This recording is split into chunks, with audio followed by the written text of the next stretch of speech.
wasallam. Sallu ala Muhammad.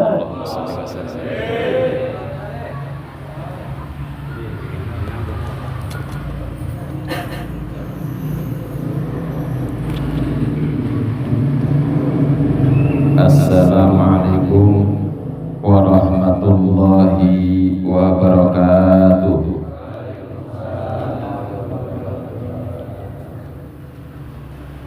Innal hamdalillah usolli wa usallim ala Rasulillah Muhammad ibn Abdillah. Asyhadu an la ilaha illallah wahdahu la syarikalah wa asyhadu anna Muhammadan abduhu wa rasuluh la nabiyya ba'dah. Faqad qala Allah ta'ala fil Qur'anil Karim wa huwa asdaqul qailin. Bismillahirrahmanirrahim. Yarfa'illahu alladhina amanu minkum walladhina utul ilma darajat. Al-ayat. Wa qala an-nabi sallallahu alaihi wasallam, i'mal dunyaka ka'annaka ta'isu abadan wa amal lil akhiratika ka'annaka tamutu ghadan. Sadaqallahu adzim. Yang sama-sama kita hormati Sahibul Bait, Bapak Naman beserta istri dan seluruh keluarga, kita doakan beliau senantiasa dirahmati oleh Allah Subhanahu wa Ta'ala, digampangkan rezekinya, dipanjangkan umurnya, disehatkan dan dimudahkan dalam segala urusan-urusannya. Amin ya rabbal alamin. Yang sama-sama kita hormati pula pembina Majelis Taklim Darul Ilmi 1, yakni orang tua kita Al-Mukarram Bapak Dr. Andas Haji Ahmad Basir. Mudah-mudahan juga beliau sehat walafiat, selalu dalam lindungan Allah Subhanahu wa Ta'ala, dan Allah senantiasa juga melimpahkan rahmatnya kepada beliau. Amin ya rabbal alamin. Tak lupa pula Ketua Majelis Taklim Darul Ilmi 1, yakni Al-Mukarram Saudara Ustaz Yanto Kusuma. Mudah-mudahan Allah memberikan kemanfaatan ilmunya, bermanfaat untuk urusan dunia dan akhiratnya, dan mudah-mudahan diberkahkan oleh Allah Subhanahu wa Ta'ala. Begitu pula pimpinan wilayah kita, Bapak Ketua RT 05 Bapak RT Anwar, juga kita doakan semoga senantiasa Allah memberi keberkahannya dan juga dipanjangkan rezekinya dan juga dipanjangkan umurnya. Begitu pula yang sama-sama kita hormati Bapak Ketua RW 05 Bapak Muhammad Ronan Junaidi.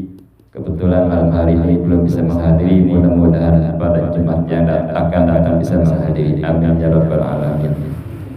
Juga seluruh jamaah yang tidak bisa kami sebutkan satu persatu, wabil khusus jamaah Darul Ilmi semuanya yang eksis sampai malam hari ini bisa berjumpa kembali, bisa ngaji kembali, insya Allah langkah kakinya mendapat ridho dari Allah Subhanahu wa Ta'ala, mendapatkan hampura pengampunan dari Allah Subhanahu wa Ta'ala atas langkah-langkahnya dan niat yang tulus, ikhlas untuk bertalabul ilmi.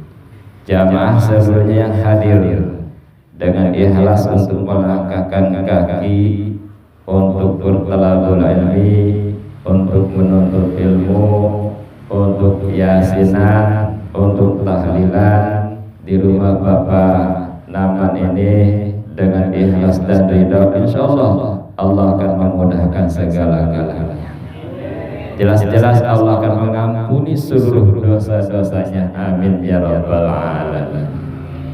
Pertama, sebelum dilanjutkan, mari kita panjatkan puja dan puji syukur bahwa pada malam hari ini kita masih sehat walafiat, masih diberi kekuatan iman dan Islam, dan mudah-mudahan terus iman dan Islam kita sampai akhir hayat, sampai detik penghabisan kita dalam keadaan iman dan Islam kepada Allah Subhanahu wa taala. Kalau Allah kita dipanjangkan umur juga sama sekala kita dimatikan dalam keadaan iman dan Islam, dimautkan oleh Allah dalam keadaan bertauhid kepada Allah Subhanahu wa taala. Amin ya rabbal alamin. Salam dan salam mudah-mudahan selalu terlimpahkan kepada baginda Nabi besar Muhammad sallallahu alaihi wasallam beserta keluarga, para sahabat dan para pengikut-pengikutnya hingga berakhir. Amin ya rabbal alamin. Hadirin para jamaah rahimakumullah. Insyaallah besok kita masuk tanggal 9 Muharram, 9 ya. Berarti hari Tasu'a, Yauma Tasu'a, hari ke-9. Besoknya lagi hari Sabtu Yaum Asyura, berarti tanggal 10 Asyura, 10 Muharram. Ya. Ini kita sudah memasuki 10 Muharram. Inilah hikmahnya kita ngaji pada malam hari ini. Kita diingatkan besok kita disunahkan berpuasa. Ya, puasa ya. Kita berpuasa sunnah. Apa kadang naranya sepele ringan dah timbang puasa. Ketimbang puasa. Ya. Besok disebut puasa Tasu'a, besoknya lagi puasa Asyura. Yang berpuasa ini insya Allah akan diampuni dosa 1 tahun. Amin. Tuh. Ringan cuma 1 hari 2 hari, tapi dosa 1 tahun Allah ampuni. Ini hikmahnya kita ngaji. Makanya orang ngajinya ikhlas, ya bukan gak enak sama tuan rumah mandor bodeng umpamanya, gak enak sama PRT, gak enak sama Pak Haji umpamanya, gak enak sama yang lain. Jangan berangkat aja di rumah siapa aja. Kita mengharapkan siapapun nanti menyampaikan adalah ilmu dari guru-guru kita. Ada yang kata saya berhalangan, sudah ada pada insya Allah saya percaya sudah saya amalkan. Saudara Ustaz Janto, ya. Seandainya saya tidak ada atau berhalangan, ya. Jadi hadirnya ke Mas Taklim ini benar kita ikhlas dan ridho semata-mata, tidak ada hal yang lain, hanya kita mengharapkan ilmu mendapatkan yang diberkahkan ke Allah Subhanahu wa taala. Amin ya rabbal alamin. Selanjutnya dengan hikmah kita ngaji pada malam hari ini, saya sampaikan lagi besok Yaum Tasu'a, hari ke-9. Niatnya puasa besoknya baik. Kita buktikan keimanan kita kepada Allah, kita buktikan kehambaan kita kepada Allah. Bukan dari saya bukan, tapi kepada Allah. Ya, bukan semata-mata saya suruh, tapi kita buktikan. Kita nguji ketakwaan kita, betul. Kita nguji keimanan kita, betul. Besok kita coba puasa sunnah, bukan puasa wajib. Enggak puasa tidak dosa, cuman jangan sampai ketinggalan. Belum tentu tahunnya akan datang kita dipanjangkan umur bisa puasa, betul enggak? Besok kita puasa dan hari ke-10 pun kita puasa, itu diampuni dosa 1 tahun. Coba bayangin. 1 tahun yang lalu kemarin dosa kita udah dimaafkan oleh Allah. Kita kalau sengaja bertobat tentu diterima. Nabi Adam tobatnya sampai ratusan tahun, itu dimana tanggal 10 Muharram. Bayangin Nabi Adam. Nabi Adam seorang nabi pilihan Allah, manusia pertama yang Allah ciptakan, manusia pertama yang Allah jadikan di surga karena melanggar, diturunkan ke bumi oleh Allah, dan Nabi Adam pertama belum diterima oleh Allah. Masya Allah. Balas orang nabi, orang satu-satunya nggak ada orang lagi. Ya. Ibarat kita mah nggak akan bingung cuma satu, gitu. Tapi kenapa cuma satu-satunya makhluk yang namanya manusia Allah ciptakan sama Allah tahukan? Belum diampuni dulu. Berkali-kali Nabi Adam menyucurkan air mata, menangis, ya sujud, minta ampun kepada Allah. Allah belum merespon. Padahal cuma satu-satunya, ibarat anak semata wayang, belum diampuni oleh Allah. Lah kita cuma puasa 1 hari doang, besok 1 tahun diampuni dosa kita. Nabi Adam ada 1 tahun berbuat dosa sekian.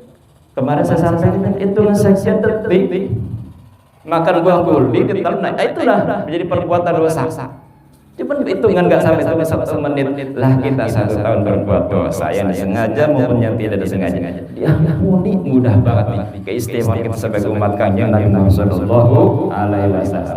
Diampuni benar-benar diampuni Allah. 1 tahun akan diampuni Allah Subhanahu Wa Taala. Itu dosa yang lalu. Kemudian dosa yang tahun akan datang. Subhanallah. Kita belum berbuat dosa sudah diampuni coba. Bingung gak mikirin? Padahal kan belum berbuat dosa tapi sudah Allah ampunin. Nah ini supaya kita nggak gagal paham, kok bisa seperti itu? Pengertiannya tahun kemarin kita diampuni, yang akan datang 1 tahun 360 hari pun Allah ampuni. Bagaimana caranya Allah mengampuni dan memaafkan dosa-dosa kita? 1 tahun ke depan insya Allah kita dijaga oleh Allah. Mau berbuat maksiat ingat kepada Allah jadi nggak jadi. Mau ngebohong ingat kepada Allah jadi nggak jadi, kan nggak jadi dosa, diampuni dosanya Allah. Mau berbuat dosa lain-lain tidak jadi karena ingat kepada Allah, nah dijaga. Tahun ke depan kita ini dijaga oleh Allah, dipelihara. Kalau kita sudah dijaga, nggak ada yang bisa menghalangi kita. Betul nggak? Kalau Allah sudah menjaga kita, nggak ada yang bisa tembus ke kita. Apapun yang terjadi. Nah, kita dijaga oleh Allah. Diri kita dari gangguan setan, dari gangguan iblis dijaga oleh Allah 1 tahun ke depan. Tuh hikmahnya puasa tanggal 10 Muharram. Di tanggal 10 Muharram kita puasa lagi, besok puasa tanggal 10-nya kita puasa lagi. Itu tanggal puasa 10 Muharram. Dan disunahkan di situ kita untuk menyantuni anak yatim piatu kalau kita ada uang, ngasih keluarga kita, saudara-saudara kita kalau kita ada uang, ada makanan kita sedekahkan di tanggal 10 Muharram. Karena hari yang istimewa kemarin saya sampaikan, sudah sampaikan. Ya, diterimanya taubat Nabi Adam alaihissalam pun di tanggal 10 Muharram. Hadirin para jamaah rahimakumullah. Berkaitan dengan masih berkaitan dengan bulan Muharram, ya. Ada di sini dijelaskan agar kita ini menjadi umat pilihan, agar kita ini menjadi hamba pilihan Allah, agar kita ini termasuk masuk dalam kategori orang-orang yang sangat Allah muliakan. Ini ada di sini saya sampaikan. Mudah-mudahan kita ini termasuk, ya. Mudah-mudahan kita ini termasuk orang-orang yang terpilih, orang yang dimuliakan oleh Allah Subhanahu Wa Taala. Namun satu syarat, ya, harus punya musuh. Nah ini jangan salah pengertian, ya.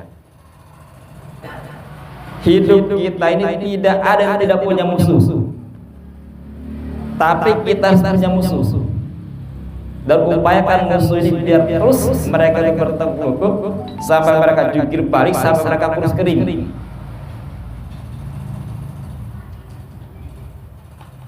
Kok ke musuh? Jangan salah pengertian, ya. Baik para jamaah rahimahumullah. Rasulullah sallallahu alaihi wasallam pernah ditanya,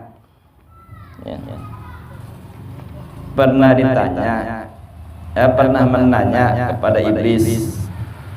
Iblis itu kan musuh. Walaupun kita tidak memusuhi, tapi dia akan jadi musuh kita.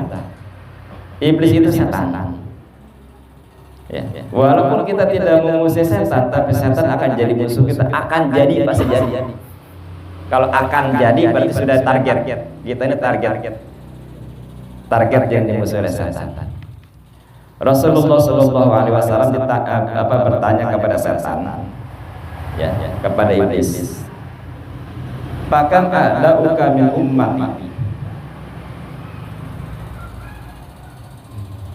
Nabi Shallallahu Alaihi Wasallam bertanya, berapakah musuh kamu dari kalangan umatku? dari kalangan umatku, kata Nabi, berarti dari kalangan kita ini.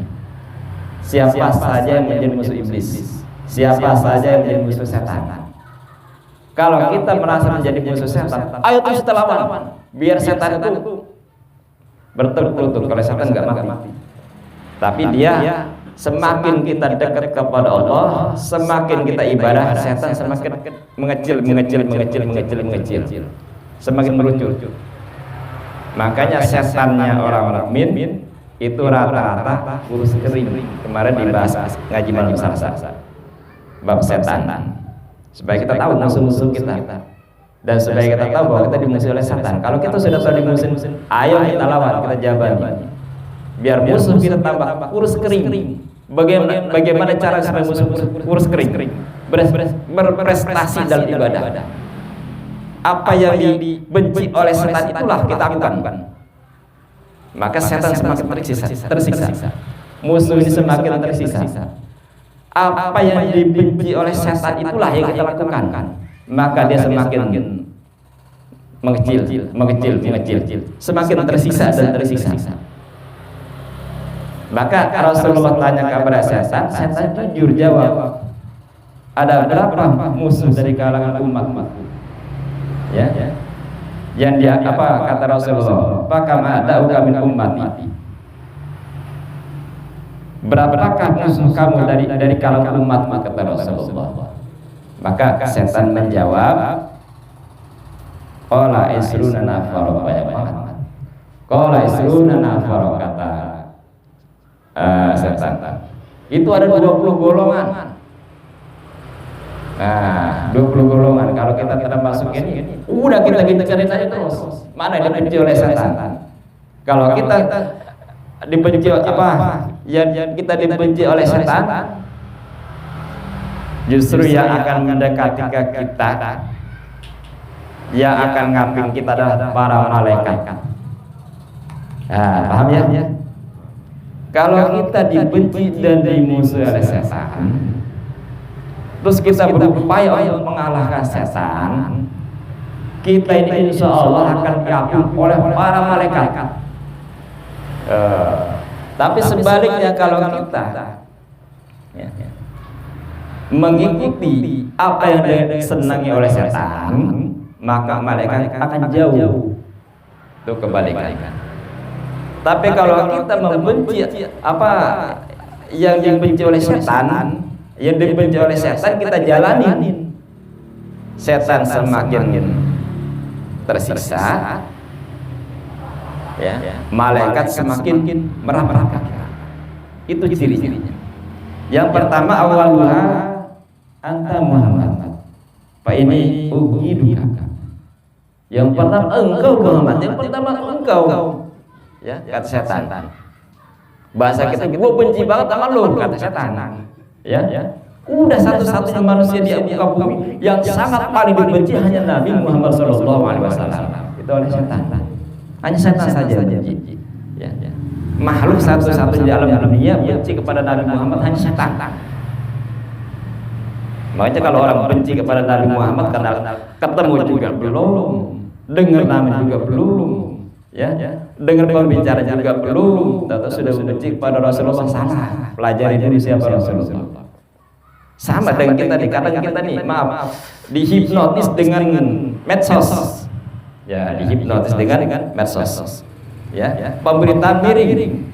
Begitu begini, padahal kita nggak tahu dengan orang yang diberitakan itu, nggak pernah kenal, nggak pernah interaksi, nggak pernah ngobrol, nggak pernah gimana. Kok jadi ikut dibenci? Padahal kita belum pernah dicoret, belum pernah diapa-apain, betul nggak? Ini dosa yang tidak terasa, ya. Dosa yang tidak terasa itu setan lebih halus. Jadi yang pertama adalah Rasulullah SAW yang dibenci oleh iblis. Yang kedua alimu al-amilu bi'alimihi. Yang kedua itu orang alim yang mengamalkan ilmunya. Ustadz yang mengamalkan ilmunya, ngajar ngaji, ngajar atau siang benar-benar diamalkan. Ya. Kemudian santri atau jamaah semua udah mendapatkan ilmu dari gurunya masing-masing, diamalkan ilmunya. Itu paling dibenci oleh setan. Kita ini semua nih paling dibenci oleh setan. Kalau udah tahu begini, terus kita amalkan semua ilmu kita. Kita amalkan sholat kita amalkan puasa kita besok, kita amalkan tahajud kita. Itu setan makin kalah, ya. Setan makin kaluh, setan makin beringas, makin kurus, ya. Malaikat makin dekat dengan kita. Kenapa? Malaikat dekat kita, kita dijaga oleh malaikat. Jangan sampai diapa-apakan oleh setan. Kalau kita ingin dijaga oleh malaikat seperti itu, gunakan waktu sebaik-baiknya, ya. Manfaatkan ilmu, karena begitu kita manfaatkan ilmu, setan udah benci banget dengan kita. Di mana setannya adanya? Apa di pinggir jalan, kalau jembatan? Bukan setan seperti itu, jin. Ya, ada di badan kita masing-masing. Kalau nggak salah, minggu kemarin, Jumat kemarin saya sampaikan, di badan saya sendiri ada setannya. Itu. Jadi setan itu beda-beda. Kalau setannya ada di orang yang ngerti, di orang alim, di setannya adanya di kiai, di ustadz, di santri, di jamaah, itu setannya lebih kuat. Ibarat ilmunya tuh lebih tinggi ilmunya. Tapi kalau setannya ada di orang awam yang nggak ngerti ngaji, nggak ngerti ibadah, ya, nggak ngerti sholat, itu setannya ringan. Kalau di kita ini sebagai jamaah, setannya itu setan kelas berat. Nah, di tubuh kita masing-masing ada setan, termasuk di diri saya. Kapan setan ini berakhir ada dalam tubuh kita? Entar kalau kita udah mati. Begitu kita mati, setan diem. Yang namanya korin, yang selalu bareng. Ketika kita lahir, setan itu ikut ke dalam tubuh kita. Yang namanya korin. Ini banyak salah persepsi. Kalau dulu saya kadang-kadang nggak berani nyampain, takut pada kesinggung, ya. Si korin ini setannya, taruhlah umpama, nyontohnya nggak siapa-siapa ke diri saya. Umpama saya udah dipanggil oleh Allah Subhanahu Wa Taala, saya jadi aminin. Saya umpamanya udah wafat, ya, sudah meninggal di belakang. Tahu-tahu ada saya lewat. Itu bukan siapa-siapa, itu setan saya. Paham ya? Itu korin saya. Atau saya lewat gedek-gedek lewat. Itu setan saya. Saya dalam kubur gak kemana-mana, boro-boro mau keluar. Ngadapin dua pertanyaan malaikat aja udah ketakutan. Karena yang paling ditakut di alam kubur itu ketika dikubur di malam harinya, dikubur siang ini malam harinya, yang sangat ditakuti. Maka ada sholat sunnah, ya, namanya lilul unsi, untuk hadiah kepada jenazah dalam kubur. Bukan sholat gaib, ada lagi sholat gaib. Ya, sholat lilul unsi itu ada di kitab Nihayatul. Ya, ada keterangannya lilul unsi. Bila mana kita ada teman yang kita cintai, teman dekat, saudara dekat tinggal dunia, kita kasih hadiah itu sholat untuk menemani di alam kubur. Nah, ketika ini sudah meninggal dunia, keluar dalam gambaran bapak saya, itu bukan itu korin yang selalu ada dari sejak bayi sampai usia umpama 70, 80, 60, 65 umpamanya. Itu berarti ikut di tubuh kita. Umpama 70 tahun lah atau 65 tahun. 65 tahun ada di badan saya. Ketika saya sudah meninggal dunia, itu dia keluar korinnya. Kadang ngelupain wajah saya. Pulang ke rumah. Itu. Nah, seperti itu. Atau ketika terjadi, ya, ada kesurupan. Nah, ini mengenai masalah kesurupan. Kadang-kadang kita dibodohi, ya, ngakunya ahli kubur yang sudah meninggal dunia. Karena kebetulan almarhum dulu senangnya pecah lele. Pas lagi pecah lele nggak nawarin, tahu-tahu kesurupan. Ya. Ngakunya kakeknya, engkaunya, itu korinnya. Boro-boro ahli kubur masuk ke orang, nyuruh ke badan orang. Di alam kubur aja udah ketakutan, saya di alam kubur udah ketakutan. Takut dua malaikat. Kalau malaikat tanya itu suaranya kayak geledek. Kencang suaranya kayak geledek. Jeleger, mana buka? Waduh, badan suaranya udah gemeter.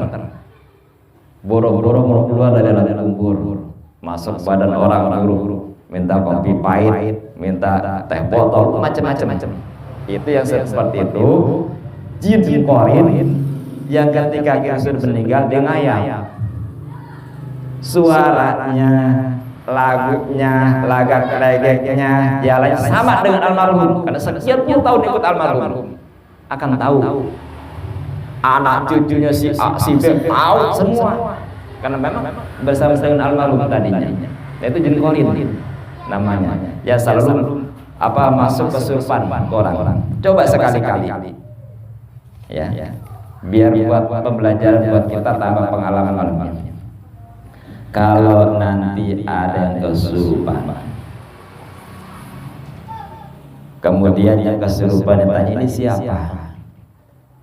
Yang kesurupan jauh umpamanya kakeknya, tahu namanya siapa umpamanya, sepulang, udah jangan dibaca apa-apa, jangan dibaca kursinya dibakarin kenyang. Oh itu ini kakek, iya mau ngapain kakek? Mau lihat anak cucu. Terus kakek minta risol umpamanya, terus minta rujakan tujuh pak umpamanya, minta air kelapa, kalau nggak terlibat nih cucu, masa saya sama cucu mau dibawa, kan nggak masuk akal, betul nggak? Kan banyak kesurupan sayang anak ini, tapi nguruk berhari-hari anak itu nggak makan, karena sayang anak, logikanya aja nggak masuk akal. Nah ketika terjadi seperti itu, jadi banyak apa-apa, tanya Om, ini mau nanya gimana keadaan di alam kubur, diem pasti. Ada yang begitu nggak? Nggak pernah ada ya. Banyak subhanallah, alhamdulillah, wala ilaha illallah, wallahu akbar. Gampang banget yang suruh penobatin dibisikin aja. Om, gimana keadaan di alam kubur? Lepak langsung sadar, jinnya kabur lari.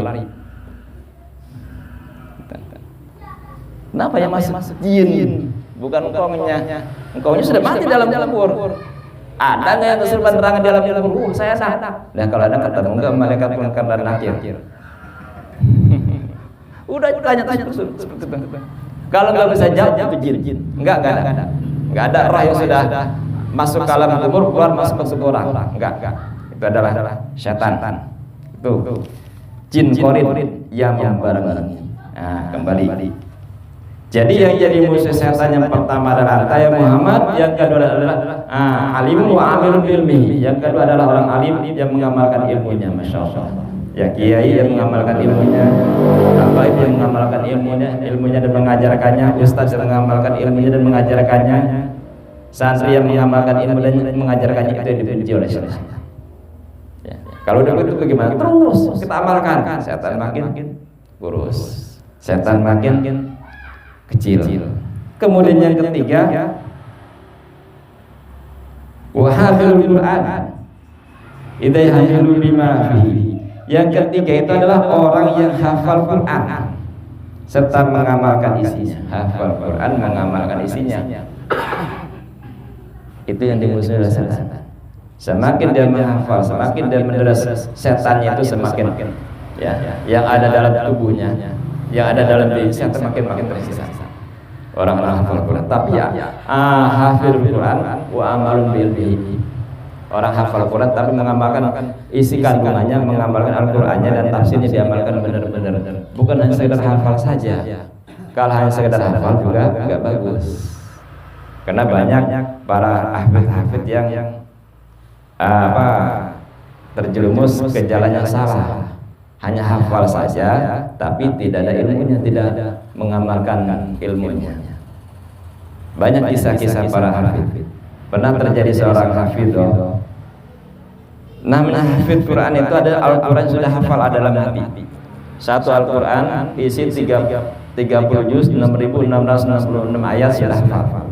Subhanallah. Enggak ada celah setan untuk masuk. Enggak ada celah jin untuk masuk.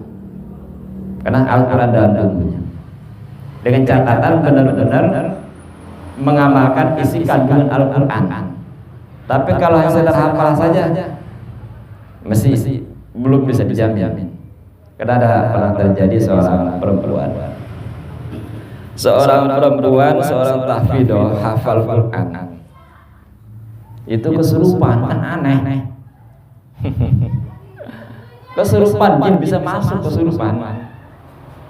Dibacakan diruqyah sama gurunya juga nggak sembuh, sama ustaz sama kiainya, makin galak itu jinnya. Itu benar-benar jin masuk, padahal dalam dirinya itu ada Al-Quran, darahnya Al-Quran, lidahnya Al-Quran, penglihatannya Al-Quran, tapi jin bisa masuk. Hanya satu sepele permasalahannya, itulah akibatnya. Tidak ada ilmunya, tidak ada pengamalannya, sepele. Ya, apa penyebabnya? Suatu hari si orang perempuan, si hafid Quran itu minum air menggunakan tangan kiri. Padahal dalam Islam dimakruhkan tidak boleh menggunakan tangan kiri. Kenapa? Enggak pakai tangan kanan, ini pakai tangan kiri, sudah kebiasaan. Padahal hafal Quran, hanya hafal saja, tapi isinya tidak tahu. Ya. Memang dalam Al-Quran juga tidak ada tulisan ayat yang melarang baik minum atau makan tangan kiri, tidak, tapi di hadis penjabaran dalam Al-Quran. Itu. Penyebabnya sepele. Begitu dia minum air pakai tangan kiri, disedot atau diminum, jin itu masuk. Nah, ya. Setan itu masuk. Kenapa? Sarana setan masuk ke dalam tubuh seseorang itu melalui makanan maupun minuman pakai tangan kiri. Udah bablas, nggak ada penjagaan, masuk. Nah, karena nggak ada ilmunya si perempuan ini, si santri ini, ya begitu jadi kesurupan. Karena ini jelas ketika jin itu sudah masuk dalam tubuh, ditanya oleh seorang ulama, gitu. Hai jin yang ada dalam tubuh santri ini, enggak habis pikir, kok kamu bisa masuk?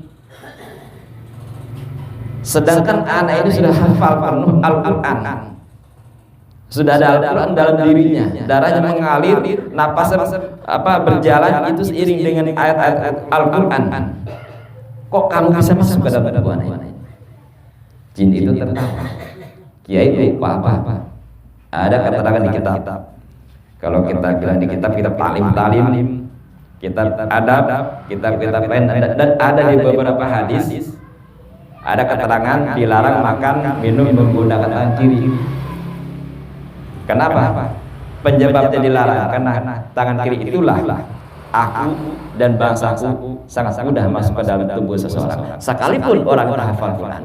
Tuh, masya Allah, subhanallah. Kalau kita nggak ngaji nggak tahu. Ya, kita ajarkan anak kita jangan gunakan tangan kiri, biar jangan gampang kegoda setan, jangan gampang kegoda jin, jangan gampang kesurupan, jangan gampang terpengaruh gampang kalkal. Karena kalau kebiasaan seperti itu gampang sekali terpengaruh, emosi gampang, ambek gampang, hasutan gampang masuk. Nah, setan sudah ada dalam tubuh melalui tangan kiri. Sekalipun kita ahli zikir, ahli wirid, tapi kalau suatu saat kita lupa menggunakan tangan kiri, udah jin gampang masuk.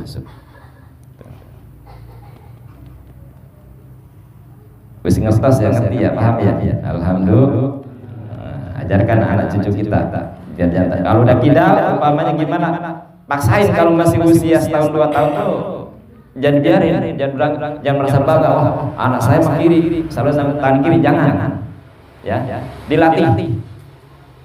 Ya, anak saya aja yang nomor 2 Abdul Wahid kan dari usia setahun selalu tangan kiri makan dan minum. Begitu dilatih, sekarang udah mulai tangan kanan. Jangan dibiarkan, dilatih tangan kanan, larang tangan kirinya. Yang selanjutnya yang kelima, kan ada 20, udah cukup 5 aja. Kalau 20 ntar jam 12 baru selesai. Kalau sama iya aja. Yang lain pada pulas. Kemudian yang kelima adalah wal muadzinu lillahi fi khamsi salawatin. Yang kelima adalah muadzin. Tukang ayat muadzin yang azan, tukang azan di masjid maupun di mushola 5 waktu, sholat 5 waktu dia sendiri azan. yang dilaksanakan semata-mata lillahi ta'ala itu jadi musuh setan. Itu musuhnya banyak, setan jadi musuh setan, jadi musuh tetangganya, mau aja dituduh dia lagi.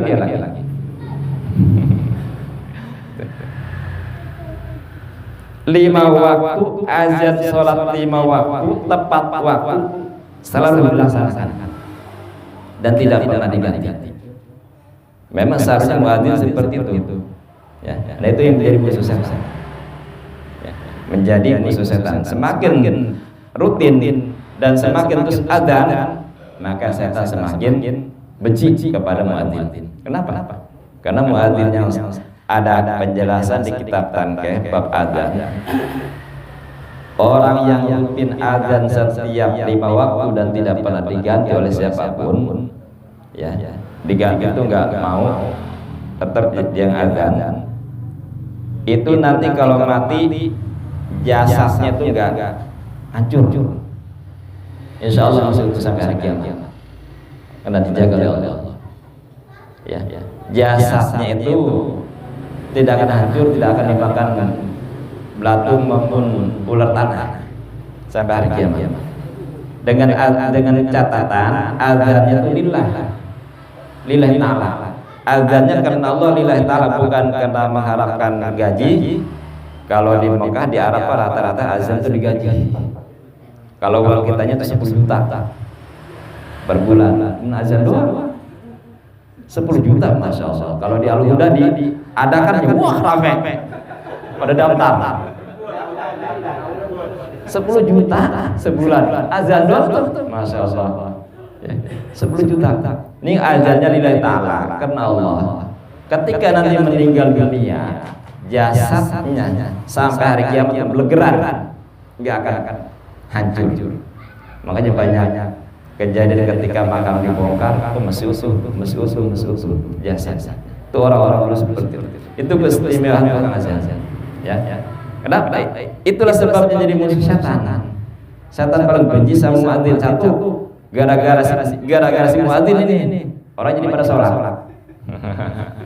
Gara-gara si muadzin ini orang jadi pada berjamaah. Gara-gara si muadzin ini orang jadi pada bangun pada sholat. Itu setan paling kesal banget sama si muadzin. Makanya si muadzin itu dijaga oleh malaikat. Jangan-jangan di dunianya, jangan-jangan dicolek orang.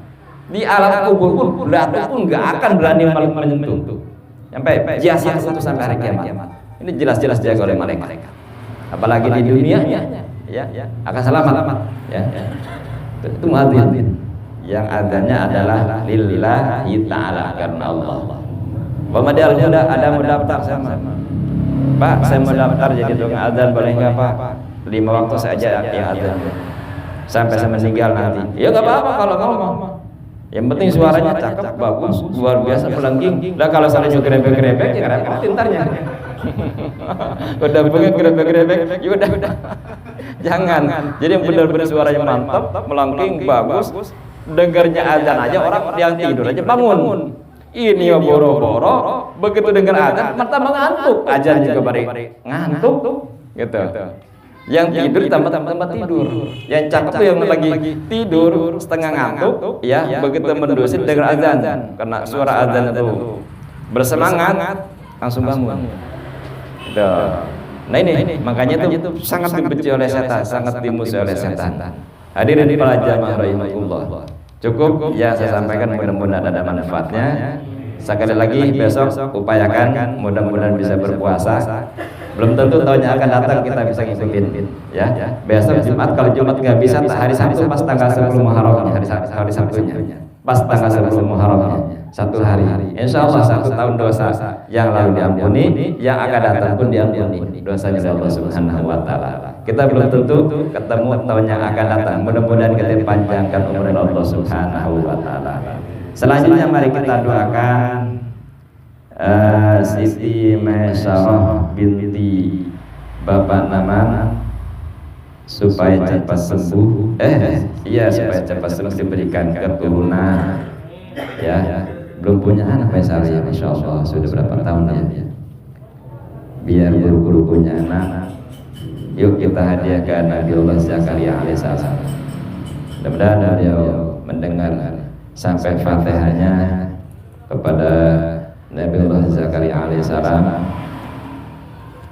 supaya Siti Maisyarah cepat dikaruniai putra dan putrinya, cepat dikaruniai anak ya, cepat punya keturunan pun keturunan yang bermanfaat, keturunan yang berbobot, keturunan yang membawa berkah kepada kedua orang tua. Sebab Allah lebih tahu kenapa belum dikasih keturunan. Ya. Jadi yang belum punya keturunan pun jangan kecewa, masih ada harapan, tetap kita berdoa. Dan ini mudah-mudahan kita doakan mendapatkan keturunan, mendapatkan anak-anak. Karena memang ini rahasia Allah. Kenapa diperlama? Kenapa 5 tahun? Kenapa 10 tahun? Ya. Kenapa 30 tahun baru punya anak umpamanya? Itu rahasia Allah. Kita nggak tahu kalau begitu nikah punya anak apa anak kita benar manfaat untuk kedua orang tuanya, apa menjadi soleh atau menjadi durhaka, kita nggak tahu. Ini rahasia Allah semuanya. Ya kita doakan punya keturunan Siti Maisyarah yang soleh dan soleh, amin ya rabbal alamin. Hadiah Fatihah, hadiah keturunan Nabiullah Zakaria alaihissalam. Al-Fatihah. A'udzu billahi minasyaitonir rajim. Bismillahirrahmanirrahim. Alhamdulillahi rabbil alamin. Arrahmanir rahim. Maliki yaumiddin. Iyyaka na'budu wa iyyaka nasta'in. Ihdinas siratal mustaqim. Siratal ladzina an'amta 'alaihim ghairil maghdubi 'alaihim waladdallin. Baik, terima kasih atas segala perhatian para jamaah dan minta maaf apabila ada kekurangan tutur kata yang saya sampaikan. Mohon dibukakan maaf kalau ada kata-kata yang tidak berkenan, dan jangan lupa terus saya minta bimbingan seluruh teman-teman jamaah Darul Ilmi yang senior, ini juga banyak yang juniornya, yang seniornya jangan lupa bimbingan kepada yang juniornya, juga pada pembina juga jangan lupa apabila ada kesalahan secara pribadi minta agar tegur kami ini. Ya kalau enggak itu sampaikan salam ke anak-anak, di mana ada kesalahan-kesalahan yang tidak disadari kita saling mengingatkan. Demikian, terima kasih. Wassalamualaikum warahmatullahi wabarakatuh.